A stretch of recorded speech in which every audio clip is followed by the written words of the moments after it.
Day 26. Uy, matatapos na ang experiment ko. Kung kasya nga ba yung 300. Yung 77 reals, ibibili ko na. So, bali ginastos ko na siya lahat. Pero, may tira pa din akong stocks para sa May. It means, sobra pa din talaga yung 300 para sa akin. Okay po, sabi ko, para sa akin lang. At syempre, maraming sumubaybay dito sa 30-day journey kung kasya nga ba ang 300. So, magbibigay po ako ng conclusion para sa resulta. Ang aking pong sasabihin ay real talk po, okay? Kung ma-open ka po, nasa inyo po yan. At lalo na sa mga nag-comments dun sa past vlogs natin tungkol dito sa journey na to. Itong opinion na ito ay based on the result of the experiment I tested. Okay po? So, una, sa mga nagsasabing 100 to 200 ay okay ng budget, sa tingin ko po, kasya din yan. Pero, ang problema po dyan, we had deprived ourselves to eat healthy foods. Kung ano yun talagang kailangan ng katawan natin. Kasi siguro mabibili mo dyan ay yung mga itlog, noodles, kubos, hasa-hasa na isda, tapos mga gulay-gulay, pero hindi yun sapat na nutrisyon na kailangan natin as a working person dito sa Saudi. Okay po, so I definitely not recommend doing that too much savings at yung katawan po natin ang siguradong maapektuhan. And then, sa bandang huli, ikaw din po ang magsasuffer pag may sakit ka na. Kung sakali pong every month, ganun lang po ang gastos nyo. So, yun po ang opinion ko. Okay po? Pangalawa, para sa mga nasasabing sakto lang ang 300, katulad ko, so based naman dun sa result ay sakto lang talaga yung 300, may sobra pa nga, kasi may stocks pa ako. Opo, sakto lang po yan. Kasi nakita nyo naman po kung ano yung mga binili ko. Diba? May nakapagluto ako ng special munggo, ginataang blue marlin, pritong sapsap, nagpaksiw pa ako, pinakbet, adobong pusit, ginisang ampalaya, may mga hotdog, may noodles, may sardines, may corned beef, may tuna. Tapos may mga condiments pa din akong natitira sa loob ng aking cabinet. So, napakarami pong nabili ko sa 300. Hindi po mumurahin kadalasan yung nabibili ko, katulad dun sa karne, saka sa mga isda, ang binibili ko po yung medyo mahal, hindi po ako bumibili ng hasa-hasa. Kasi mas gusto ko po yung mas masarap na isda.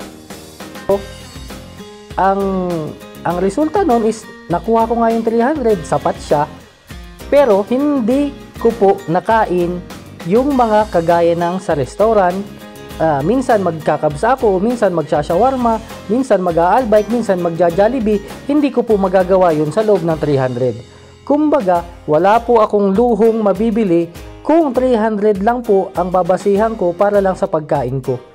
Okay po, so yun lang po ang na-deprive sa akin, yung pagkain sa labas.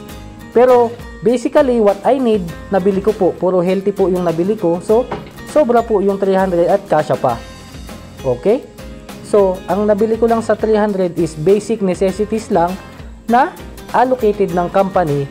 Kasi yun lang naman talaga ang babayaran ng company, yung mga basic necessities mo lang. Pero yung luho, katulad ng chichirya, pagkain sa labas, hindi na po natin yung kasama sa allowance. So, tama lang po yung 300 sa tingin ko at based sa resulta ng experiment ko.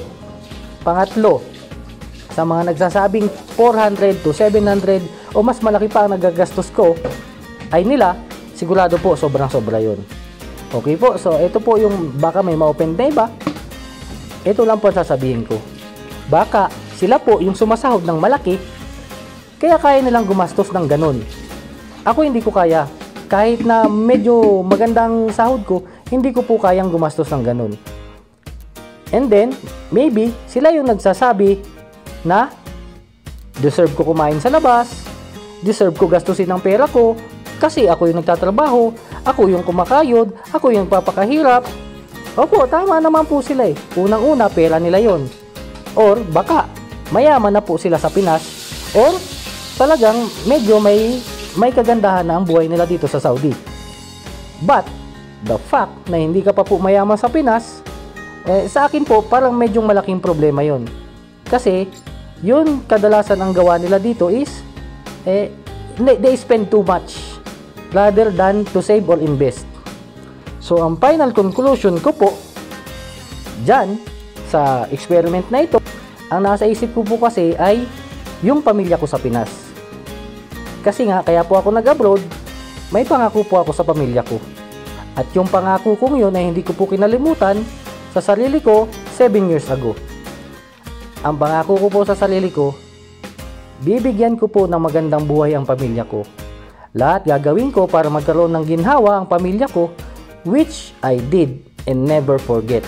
Ang masakit lang po kasi sa ibang OFW, nalilimutan po nila yung pangako sa sarili nila at sa pamilya pagdating ng sahod nila. So, minsan nag-overspend sila kahit alam nilang masyado nang mataas yung spending nila.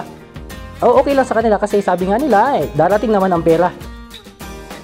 Kumbaga, sa sahod naman ako monthly. So, yun po ang nagkakaroon ng pagkakamali sa paggastos ng OFW. Okay po, so paano kabayan? Paano ka OFW? Sana ay may magandang mensahe ang vlog ko na ito sa inyo. Salamat.